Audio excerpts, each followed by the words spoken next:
Alhamdulillah, alhamdulillahirabbil alamin, wabillahi nasta'in ala umuri dunya waddin. Amma ba'd. Telah hadir bersama kita Bapak Kiai Haji Muhammad Abdul Mujib selaku untuk memberikan materi tentang pengelolaan zakat pada sore ini, dan terima kasih kepada peserta yang sudah menunggu dari pada asar. Pentingnya terkait dengan tema zakat atau pengelolaan zakat ini terkait dengan rukun Islam kita sebagai pilar agama Islam. Nah, kebetulan di sini ada Pak Kiai Mujib. Kita bersama-sama belajar ngaji bersama untuk sore ini. Kami persilakan Pak Kiai Mujib untuk memberikan materinya. Wassalamualaikum warahmatullahi wabarakatuh.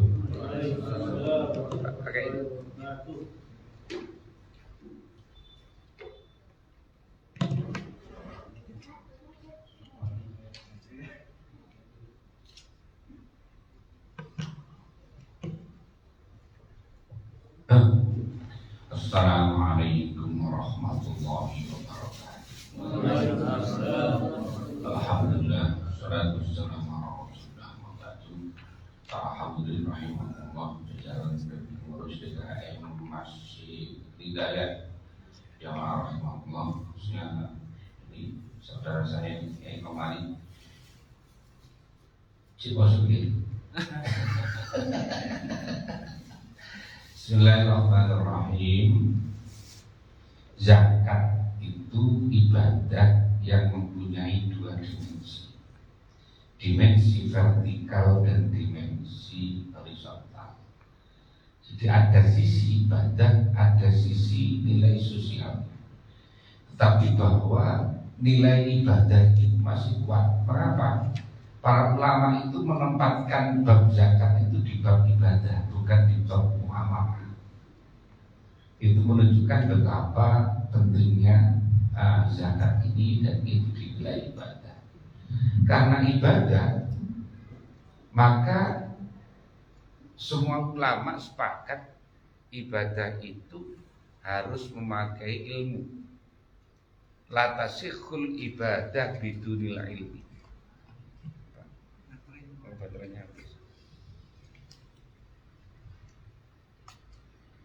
Jadi ibadah itu tidak sah tanpa ilmu. Contohnya kalau umpamanya kita ini menunaikan zakat, betul nyampe kepada orang, tapi ternyata orang ini orang yang tidak berat menerima zakat. Zakat kita berikan kepada janda umpamanya. Janda bukan salah satu asnaf Tamania, berarti sama dengan tidak zakat karena tidak sesuai. Atau kita berikan kepada anak yatim, karena anak yatim bukan salah satu asnaf Tamania. Atau kita memberikan zakat kepada panitia, panitia itu bukan bagian dari asnaf Tamania, maka sama dengan kita ini belum zakat. Dan zakat ada dua, makanya harus ada ilmu. Zakat ada dua, ada zakat badan, ada zakat mal. Zakat mal ini yang besar, potensinya besar.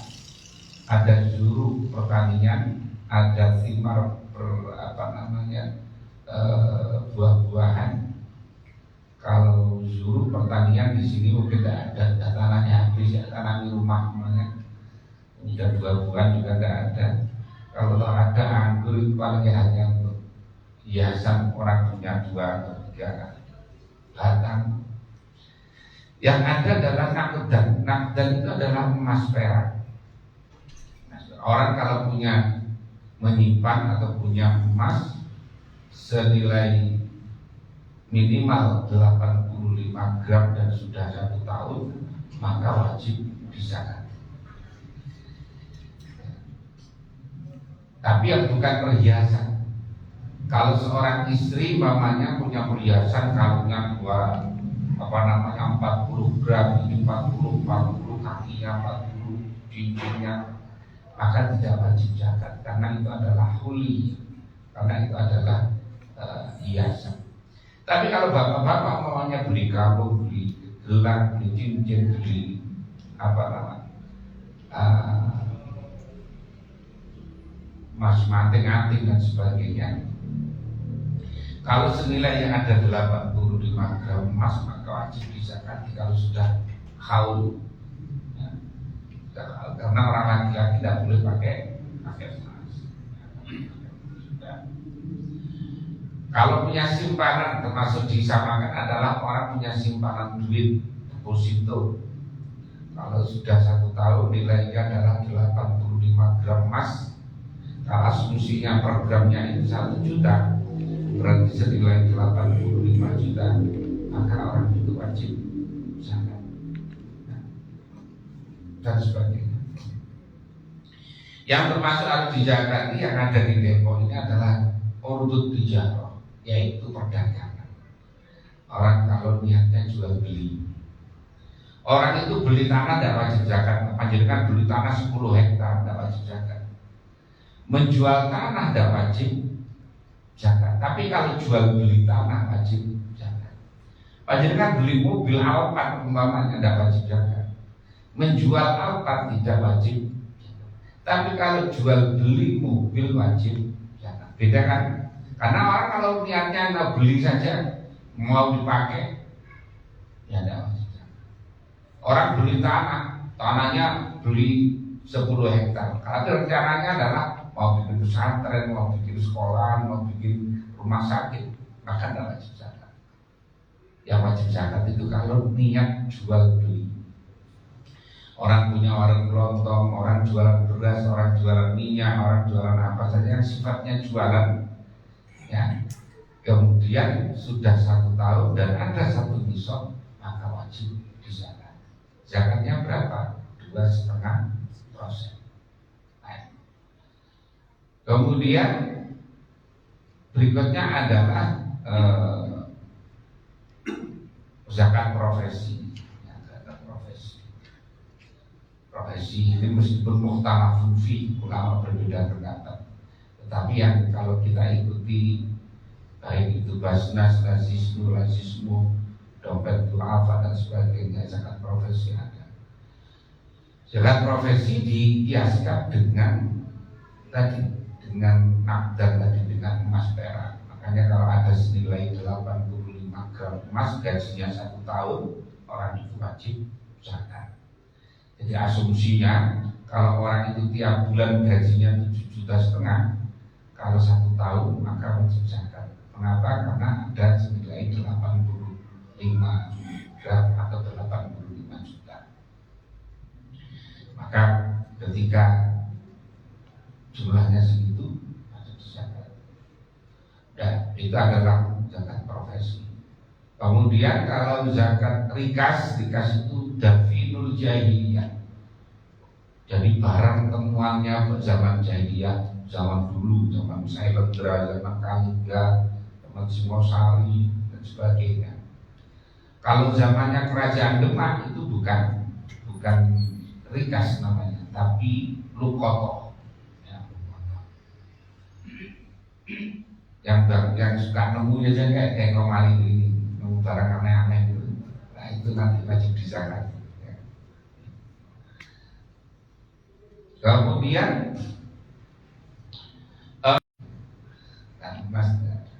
nah itu adalah zakat mal. Ini potensinya besar dan itu kalau digarap itu bisa untuk ekonomi sosial empowering, untuk pemberdayaan ekonomi masyarakat itu justru bisa.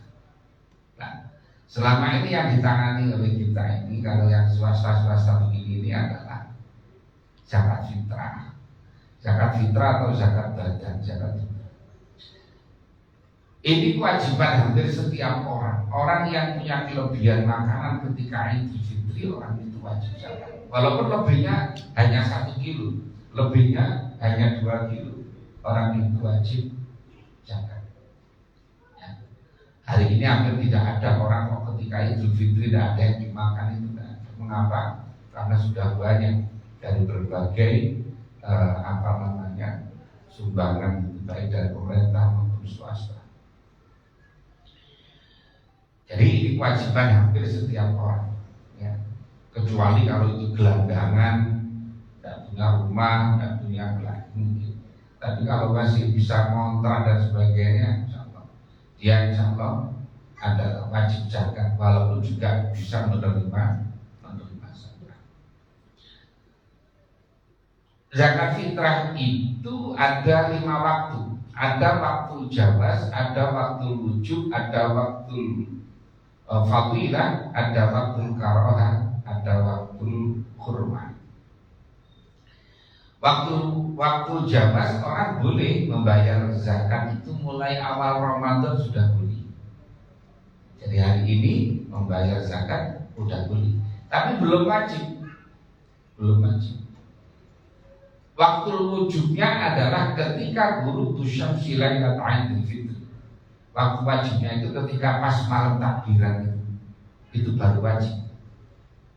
Makanya kalau ada orang sebelum maghrib malam takbiran kok mati, orang itu tidak wajib dizakati. Karena orang itu ketemu Ramadan tapi tidak ketemu Syawal. Tapi kalau matinya setelah maghrib, orang itu wajib dizakati karena dia ketemu Ramadan dan ketemu Syawal. Sebaliknya, kalau bayi lahir sebelum maghrib malam takbiran, bayi itu wajib dizakati karena bayi itu ketemu Ramadan dan ketemu Syawal. Tapi kalau lahirnya setelah maghrib, maka tidak wajib dizakati karena dia ketemu Syawal tapi tidak ketemu Ramadan. Nah, kemudian ada waktu fadilah, utamanya menunaikan zakat itu sebelum berangkat zakat fitrah, ya. Utamanya menunaikan zakat fitrah itu sebelum berangkat ke masjid atau ke lapangan untuk sholat Id. Itu yang utama. Kalau panitia biasanya H-2 udah bubar. Padahal itu belum wajib, ya. Padahal itu belum wajib. Bahkan ada konsekuensinya ini. Kalau sampai H-2 atau sebelumnya itu diberikan, orang yang diberi ternyata kemudian kaya, umpamanya ada orang itu miskin, sekarang dikasih, tiba-tiba 2 hari berikutnya orang ini bapaknya meninggal kaya raya, dia ini dapat warisan yang kaya, maka yang kemarin bayar zakat kepada dia itu dasar, karena orang ini adalah orang yang kaya. Nah, kemudian yang utama tadi sebelum sholat Id, kalau sengaja membayar zakat fitrah setelah sholat Id, maka jatuhnya makruh. Sampai kapan? Sampai ghurubu syamsi tanggal 1 Syawal, sampai tenggelamnya matahari tanggal 1 Syawal. Makanya nanti Syawalnya mungkin kalau tidak Jumat jatuh. Karena kan yang Jumat berarti tanggal 1 Syawal kan hari Jumatnya itu. Sampai maghrib mau masuk malam Sabtu itu berarti habis. Kalau lebih dari maghrib malam Sabtu, maka jatuhnya adalah waktu hurmah haram, jatuhnya kodok dosa karena memundurkan zakat fitrah dari waktunya. Nah, zakat fitrah itu menurut a'imah arba'ah, menurut imam yang 4, mazhab Hanafi, mazhab Maliki, mazhab Syafi'i, mazhab Hambali, memakai beras, sepakat bahwa memakai kutul balad, bahan pokok dalam satu komunitas masyarakat. Jadi kalau di Depok ini ya beras, kalau di Madura sana ya mungkin jagung, kalau di Maluku sana mungkin sagu. Itu yang sepakat. Jadi kalau kutul balad, makanan pokok, semua a'imah itu sepakat boleh.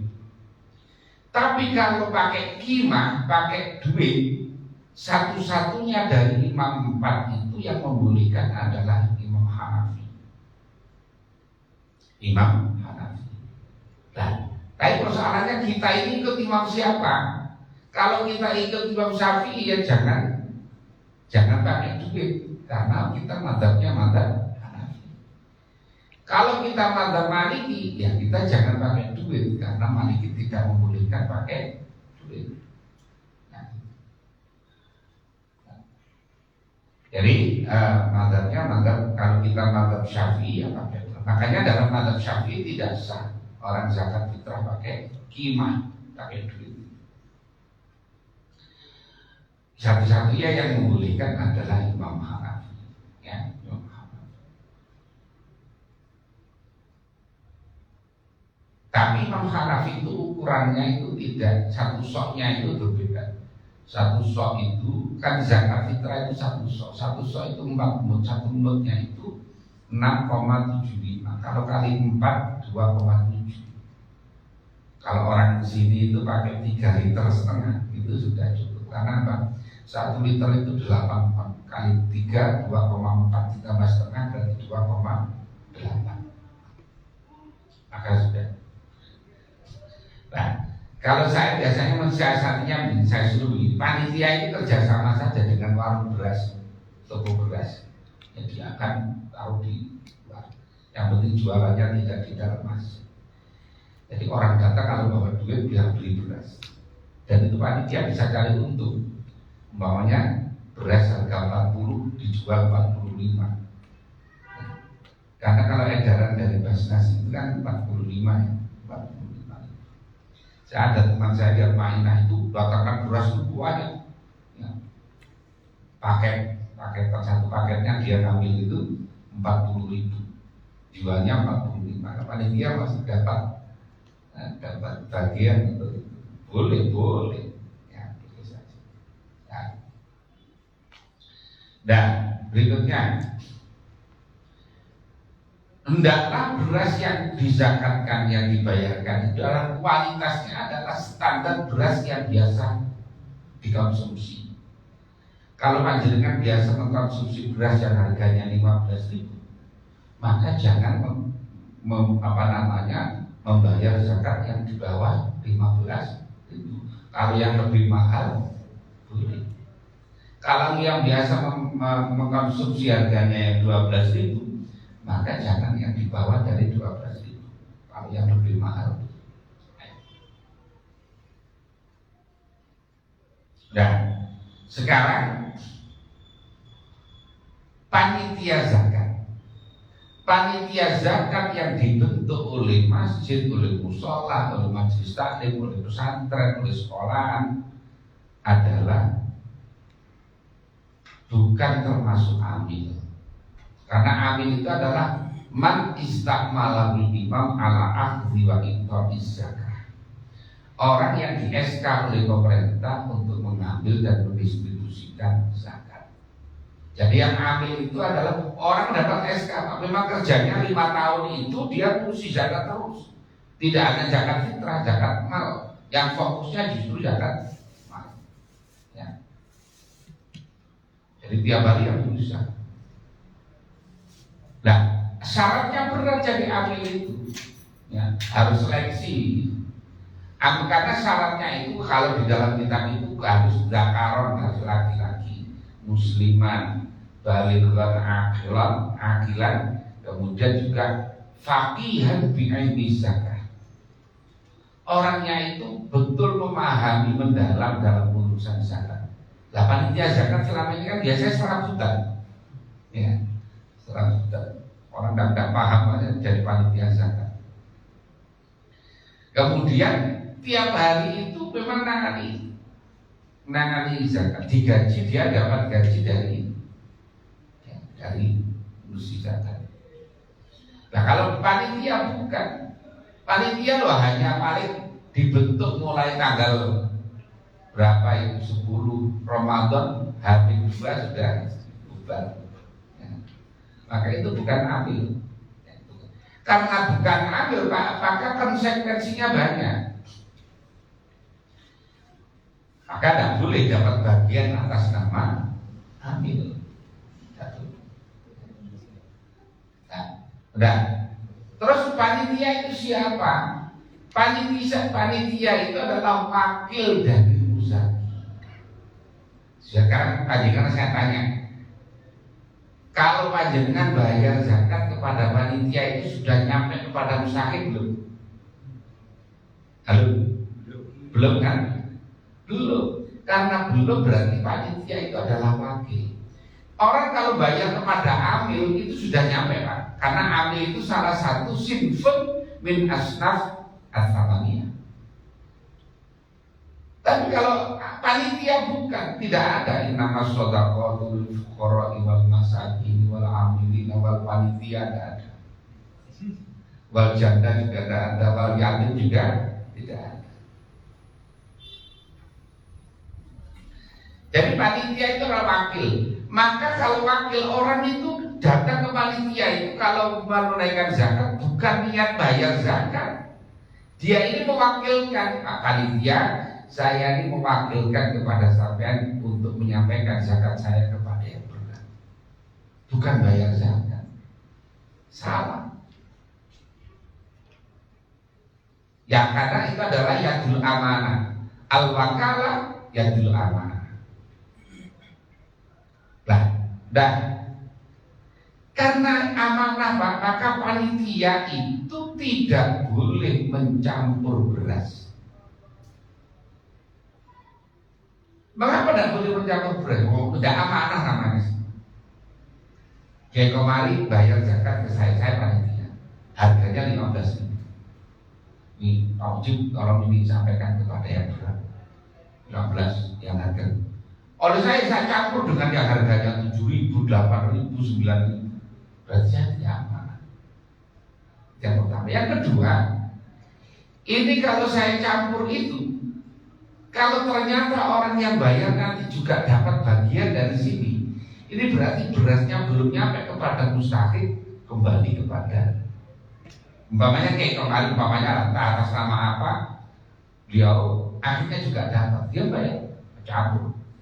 Akhirnya dia mendapat bagian dari sini. Bisa jadi berasnya itu akhirnya kembali sebagian kepada beliau, padahal belum nyampe kepada ustaz. Ya, makanya tidak boleh panitia mencampur beras. Terus kemudian panitia tidak boleh menerima bagian atas nama. Nah, biasanya data fakir miskin dari mana? Dari RT. RT ya. RT-nya ngaji gak Pak?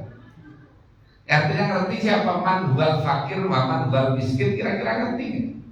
Jangan-jangan kayak BLT. Kalau daerah saya BLT kagak aura-aura itu RT-nya ini.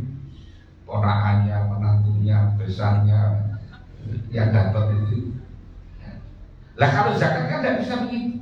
Kalau sampai salah sasaran, yang diberikan oleh RT itu adalah salah, tidak memenuhi kualifikasi fakir atau miskin, yang dosa siapa? Panitia Pak RT.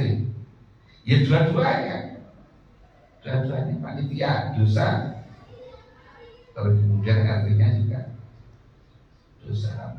Nah, artinya dosa karena dia tidak ngerti. Nah kadang-kadang Pak, data dari RT itu masuk, ya sudah di-input, udah dibagi zakat itu, mau dikasihkan orangnya mudik, ya kan orang Depok itu orang urban society, orang yang apa namanya pendatang dan ini loh beliau berdiri. Ini coba dari mana ini? Lamongan, mungkin banyak bapak semacam. Jadi giliran mau dikasih orang yang mudik, akhirnya berasnya disimpan. Siapa yang nyimpan? RT apa panitia? RT. Loh, kalau disimpan oleh RT, padahal paling akhir menunaikan zakat tadi kan ketika tenggelamnya matahari tanggal 1 Syawal. Masih dosa Pak.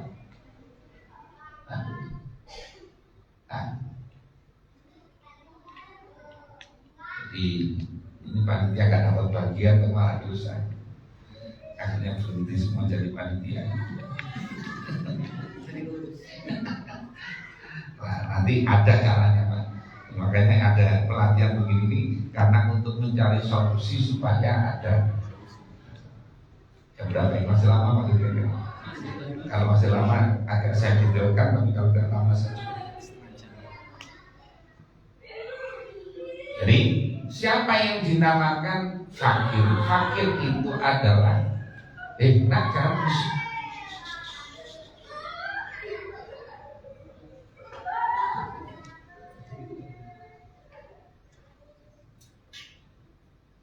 Jadi yang namanya fakir itu adalah man la mala wala kasbalahu kifayat. Orang yang tidak punya harta, tidak punya pekerjaan untuk mencukupi kebutuhan. Contohnya, orang itu ya tidak punya pekerjaan, tidak punya duit untuk kebutuhan sehari-hari. Atau dia punya pekerjaan tapi hasilnya itu kurang dari 50%. Contohnya ini, orang seandainya tiap hari harus mengeluarkan duit 100.000 untuk sandang, pangan, papan, disiplin kebutuhan dasar itu adalah sandang, pangan, papan.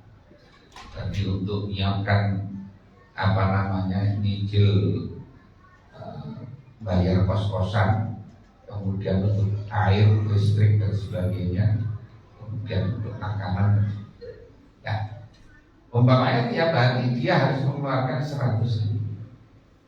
Tapi kalau di total tiap hari penghasilan dia kurang dari 50.000. Umpamanya dia tukang.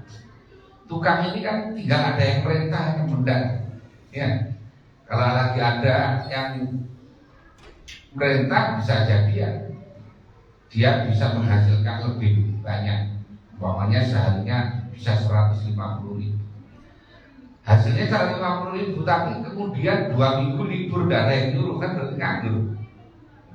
Jadi dia kategorinya adalah fakir. Nah kalau miskin itu kakaknya. Jadi kalau miskin itu seandainya setiap orang itu tiap harinya mengeluarkan 100.000, dia penghasilannya di atas 50, kurang dari 100, itu namanya miskin. Nah, terus amil tadi siapa? Amil ya tadi. Amil adalah man istakmalal imam ala ahdi wa ita'iz zakat. Orang yang di SK oleh pemerintah. Siapa? Ya berarti kayak Basnas. Kalau NU punya Lazisnu, Muhammadiyah punya Lazisnu, kemudian ada dompet khilafah, ada rumah zakat dan seterusnya. Dan sekitar 16.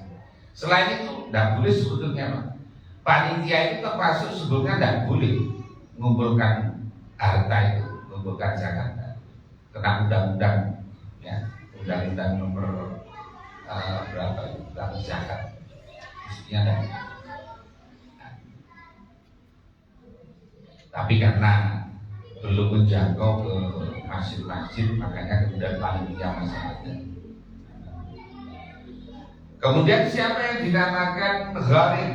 Mu'allafah qulubuhum, orang yang baru masuk Islam biasanya, kemudian supaya kuat imannya dikasih zakat.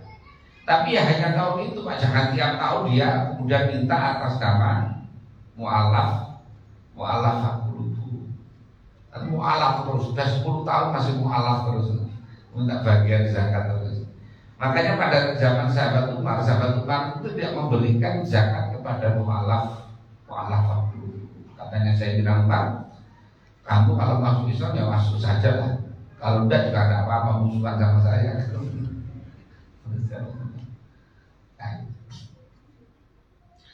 Kemudian gharim itu adalah orang yang berhutang yang bukan untuk maksiat. Contohnya gini, kayak tadi orang fakir itu akhirnya untuk kebutuhan primernya dia kan berhutang karena dia tidak punya pekerjaan, tidak punya harta untuk mencukupi kebutuhan, dia hutang. Lah nanti dia boleh kalau punya hutang itu minta atas nama gharim. Atau orang yang mendamaikan dua kelompok yang bertikai, umpamanya ada dua kelompok yang perang, umpamanya kayak dulu di Poso itu antara orang Dayak sama orang Madura. Kemudian umpamanya kalau di Papua itu sampai sekarang masih ada KKB sama. Nah, perang mendamaikan itu, kemudian dia punya hutang, maka dia boleh. Atau orang jadi panitia pembangunan masjid, kemudian dia punya hutang. Punya hutang karena gara-gara sibuk ngurusi pembangunan masjid, akhirnya ekonominya terberkelek, maka dia boleh. Gharib. Bukan orang yang gharib itu bukan orang yang kredit panci, kredit kompor, kredit kemudian kulkas, kredit AC, kredit semuanya kredit itu kemudian dapat bayar minta atas nama gharib, itu bukan. Nah, kemudian sabilillah. Nah, sabilillah ini biasanya terjadi perdebatan ulama. Kalau di dalam kitab-kitab kuning yang namanya sabilillah itu adalah al-ghuzatu fi sabilillah. Kalau panjenengan ngaji mulai dari Fathul Qarib, Fathul Mu'in, Fathul Wahab, Riyadul Badi'ah, Nihayatul Zain, kemudian Kifatul Akhyar, Irna, kemudian Muhaddab dan seluruhnya, itu semuanya bahwa yang namanya sabilillah itu adalah al-ghuzatu fisabilillah, orang yang perang di jalan Allah. Itu saja yang tidak digaji, orang sukarelawan, nah, itu bukan tentara bayaran, bukan tentara bayaran, jadi orang yang tidak digaji. Nah, kemudian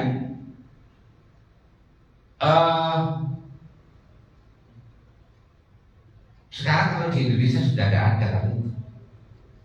Kalau zaman Belanda dulu, ketika sekutu masuk, lah itu ada sabilillah. Karena jelas musuhnya Belanda, musuhnya Prancis, Inggris, Amerika yang ingin menyerang Indonesia. Nah, sekarang tidak ada kalau sabilillah dalam pengertian itu. Nah, ada pendapat dari Ba'dul Fuqaha yang dinukil oleh Imam Qofal. Ini ada di dalam I'anatul Talibin, ada di dalam Tafsir Munir, ada di dalam Mafatihul Ghaib di Fakhruddin Ar-Razi, ada di sana bahwa sabilillah itu adalah ala wujuhil khair, sabilil khair. Maka untuk pembangunan masjid, mushola, pesantren, untuk membantu orang-orang yang tidak mampu untuk beli kain kafan, untuk bangun jalan, benteng dan sebagainya. Ini pendapat kontemporer, pendapat ulama yang sekarang ini. Makanya kalau Basnas, Lazis itu pakai. Tapi mungkin ada yang berpendapat, saya tidak setuju Pak, saya tetap pendapat seperti yang ada di Fathul Qarib, tidak apa-apa, silakan. Ya. Jadi kalau saya tidak setuju kalau pendapat itu, saya tetap pendapat yang ada dalam Fathul Mu'in, dalam Fathul Wahab, dalam Ibnah, dalam Muhaddab, tidak apa-apa, silakan saja. Nah, tapi sekarang ini yang ada di Basnas, Nazis dan sebagainya itu ya dalam makna yang kedua. Saya tidak menyarankan kepada salah satunya, silahkan saja. Itu adalah sabilillah. Ya. Biasanya guru-guru lekar juga dimasukkan ke sabilillah.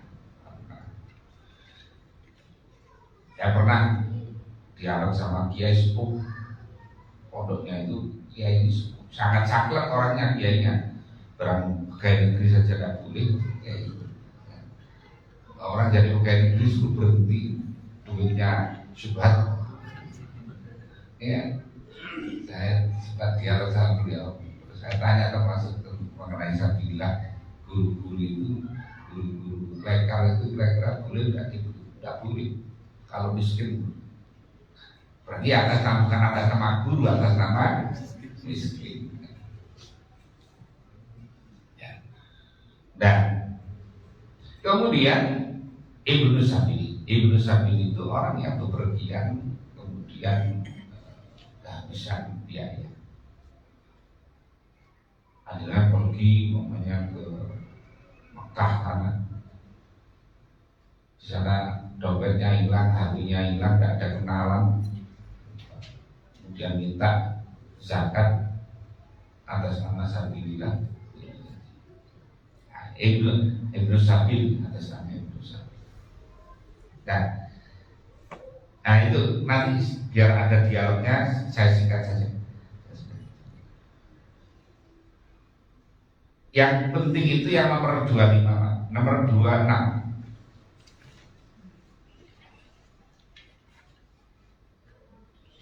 Harta zakat yang sudah nyampe kepada mustahik itu sudah clear and clean, sudah selesai. Umpamanya saya ini Pak, saya ini menerima zakat, dikasih oleh Kiai Komari, kasih zakat ke saya. Saya memang orang yang berat menerima zakat. Saya menerima beras. Ini beras ini saya pakai untuk bayar zakat, boleh nggak? Hah? Boleh nggak? Boleh kan? Saya jual. Hah? Boleh, barang punya saya. Saya dapat beras, bukan panitia saya. Kalau panitia tidak boleh jual beras. Jual beras yang punya itu. Ini saya ini orang yang mustahik. Atau umpamanya saya contohkan kayak kemarin saya balik. Kayak kemarin ini umpamanya mustahik. Beliau menerima zakat. Kemudian tadi beras yang diterima tadi dikasihkan orang, boleh tidak? Kasih makan ayam, boleh dijual, boleh. Harta zakat kalau sudah nyampe kepada mustahik, urusannya clear and clean, selesai. Makanya kalau orang bayar zakat ke amil, selesai. Karena amil itu adalah salah satu sinful minal asnaf al-thamaniyah. Tapi kalau kepada panitia, ruwet Pak. Kalau kepada panitia itu ruwet, karena panitia itu bukan amil. Karena panitia bukan amil. Makanya tadi panitia tidak boleh menyampur beras, tidak boleh menjual beras. Ada orang datang pakai duit, kemudian bapak bayar pakai beras saja. Nah, terus beli di mana? Ini beras ini. Oh, berasnya orang dijual, tidak boleh.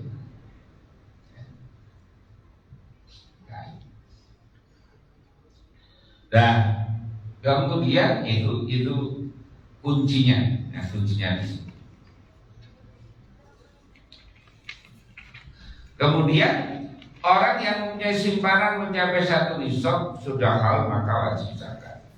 Ya, kayak tadi panjenengan juga punya duit di deposito, umpamanya 100 juta 1 tahun, maka panjenengan harus zakat. Zakatnya berapa? 2,5%. Memberikan zakat kepada anak yatim piatu yang kaya, nah boleh, karena bukan yatimnya memang, bukan yatimnya, tapi karena miskinnya. Nah, yatim itu mestinya juga tidak berani diberi zakat karena yatim itu sudah ditanggung. Yang diberi itu adalah orang yang menanggung yatim itu kalau dia tidak mampu. Nah, kalau anak sudah balik sebenarnya bukan yatim, karena yatim itu batasannya mestinya sampai balik. Dan sekarang kadang-kadang ketika Muharraman itu 10 Muharram itu ya, Lebaran yatim itu udah SMA barang masih yatim saja ya. Ada mestinya bukan yatim itu, bukan yatim. Yatim itu yang masih kecil-kecil.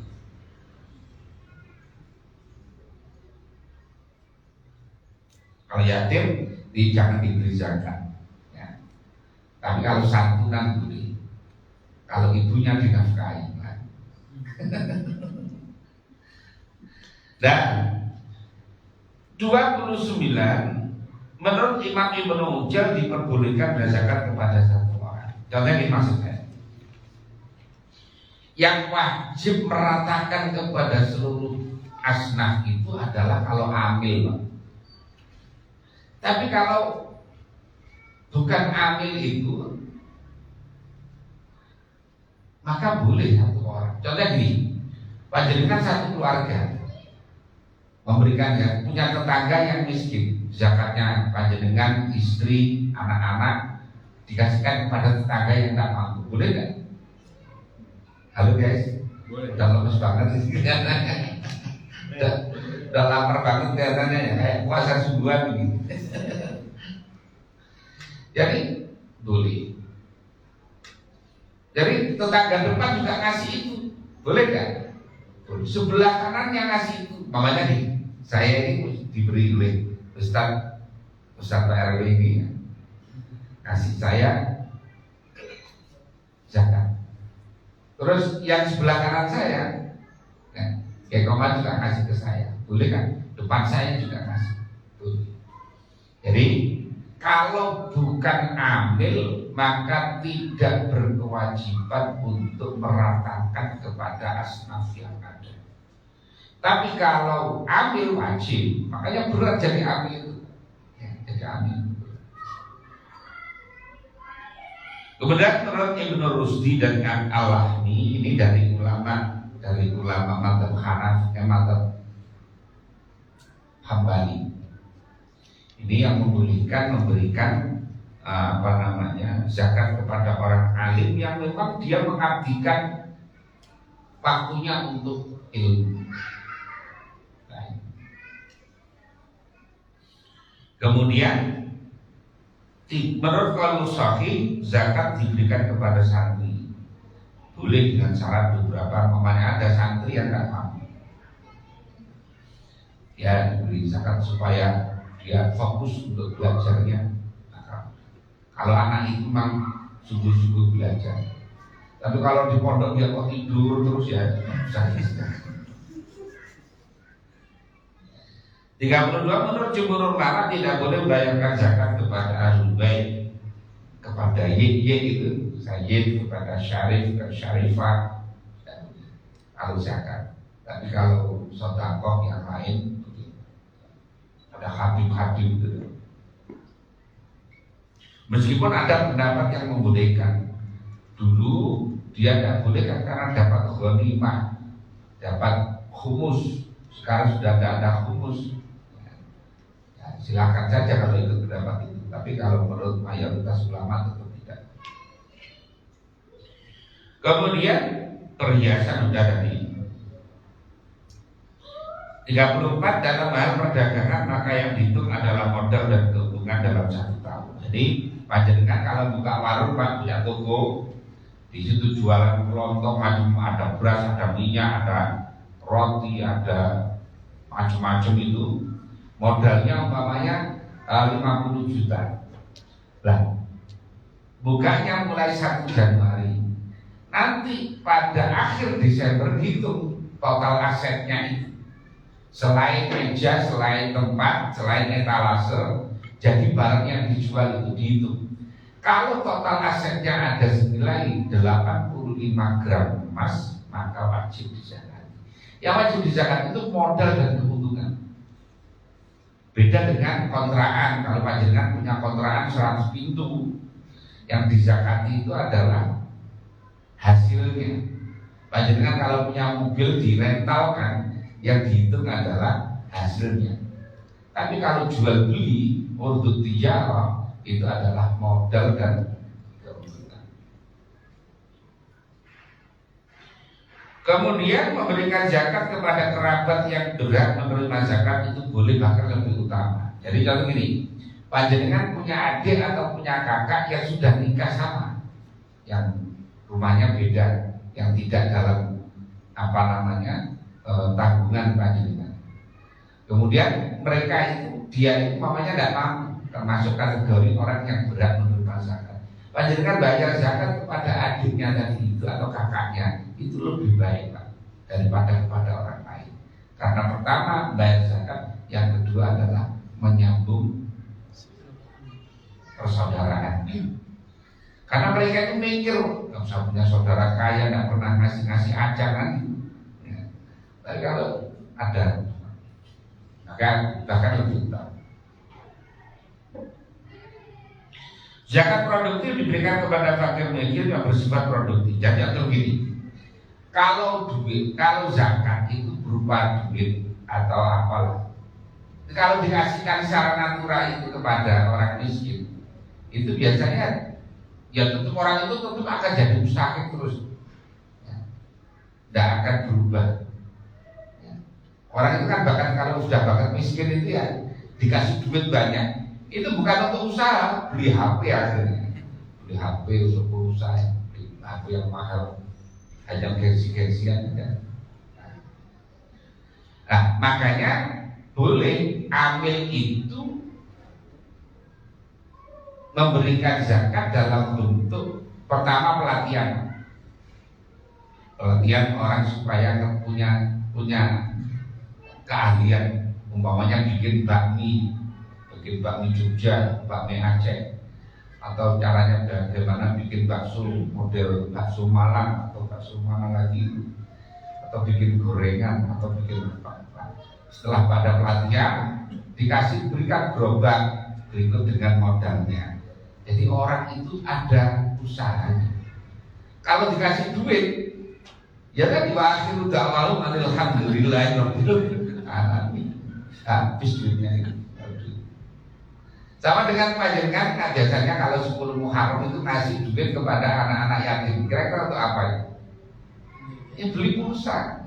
Kadang-kadang HP-nya anak yatim itu lebih mahal daripada yang ngasih.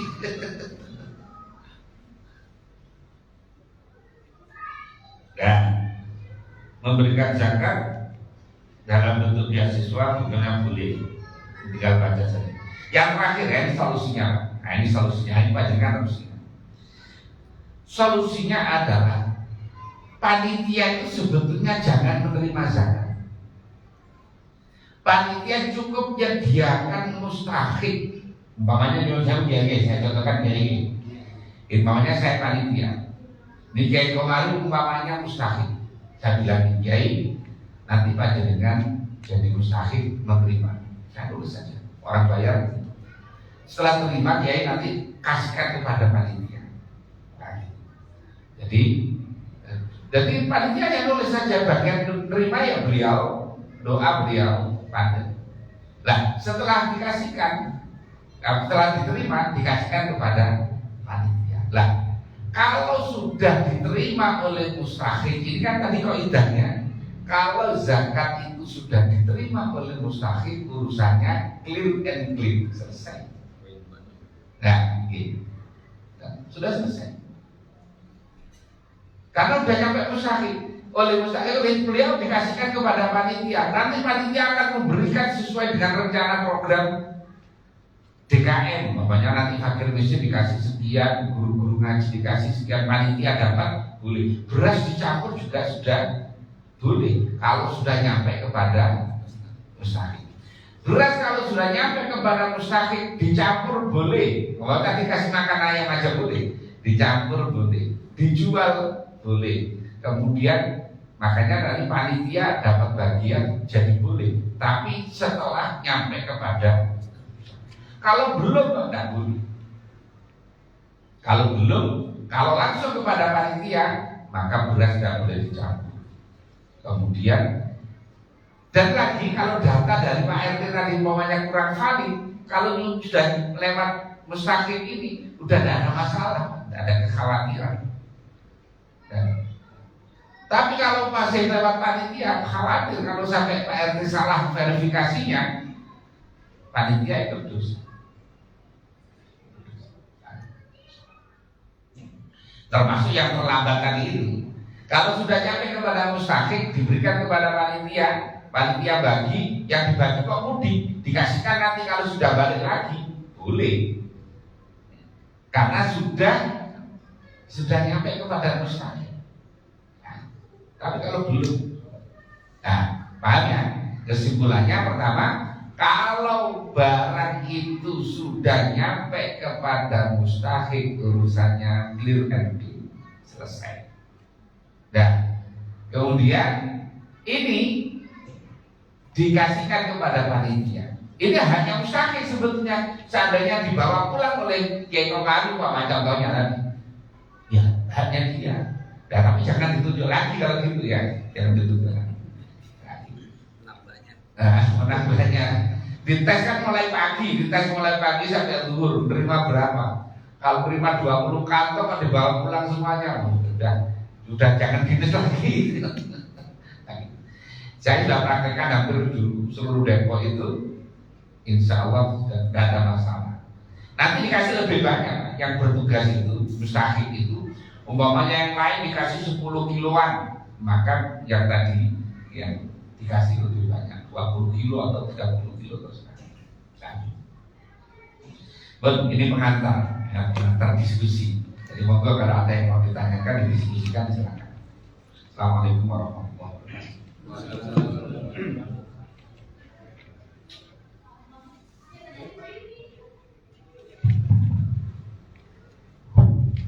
Bismillahirrahmanirrahim. Assalamualaikum warahmatullahi wabarakatuh. Salam. Terima kasih atas waktunya, karena waktunya singkat. Pertama terkait dengan panitia, itu jadi permasalahan. Alhamdulillah dapat solusi. Cuma masalahnya mencari mustahiknya. Kategori fakir miskinnya itu boleh jadi dalam satu lingkungan agak susah. Atau kalau sekaligus mustahik itu jadi panitia gimana? Jadi ya itu ya panitia yang terima langsung. Mereka terima beliau. Itu pertama. Kedua, ini mungkin kaitan dengan bagaimana nih antara zakat dengan pajak. Ya di Malaysia kalau nggak salah pajak zakat itu mewakili pajak gitu. Nah ini sebagaimana seperti itu terkesan untuk mungkin aplikasi. Terima kasih. Jadi kalau panitia itu miskin, boleh panitia menerima, tapi bukan atas nama panitia. Nah, nanti atas nama itu pribadi, tapi kemudian diberikan kepada panitia. Tapi ketika menerima itu bukan atas nama panitia. Itu tetap atas nama, harus memenuhi syarat. Kemudian bagaimana antara zakat dengan pajak? Zakat itu kewajiban agama, pajak itu kewajiban negara. Nah di Indonesia itu ada aturan, orang yang bayar zakat itu kemudian dilaporkan ke ke bagian pajak, itu nanti akan ada pengurangan, ya, tapi bukan penghapusan, ada pengurangan pembayaran pajak. Tapi dua-duanya beda, satu kewajiban agama zakat itu, yang satu adalah kewajiban negara. Maka sebagai seorang muslim yang baik, yang bayar zakat, sebagai warga negara yang baik, yang bayar pajak.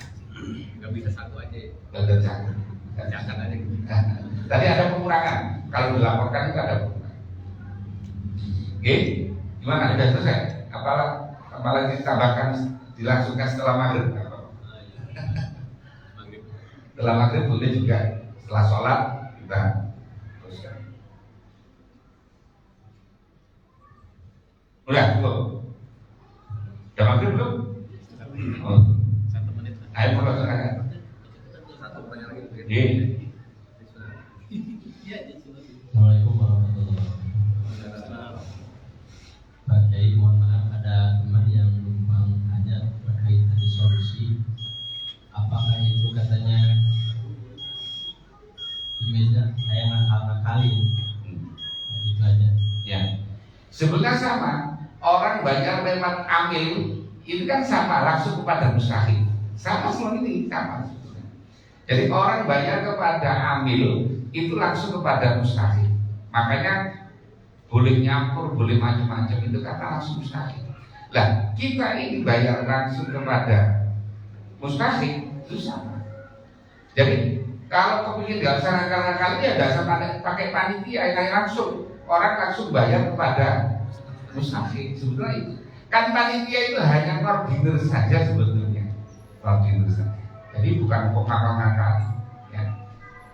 Jadi di dalam rangka menyelamatkan kebiasaan panitia yang selama ini ngaku sebagai amil, yang juga menerima bagian katanya atas nama amil, yang biasa menyampur beras padahal dia bukan amil, yang biasa kadang-kadang menjual beras padahal dia bukan amil, yang kadang-kadang menyimpan beras sampai habis waktunya padahal dia bukan. Nah, ini dalam rangka mencari solusi, nah, supaya secara syariah orang itu aman. Oke, dan nanti malah kalau diteruskan malah makruh. Kalau kurang jelas nanti WA ke saya ke 08 tulis boleh 0896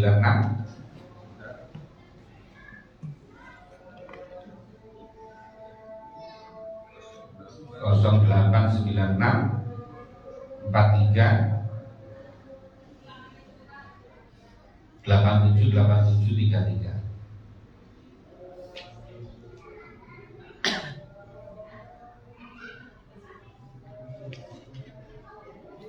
Namanya Muhammad Abdul Mujib ya, pengasuh pada pesantren As-Sa'adah Rawah Indah Bojo Pondok Terong. Demikian, mohon maaf. Assalamualaikum warahmatullahi wabarakatuh.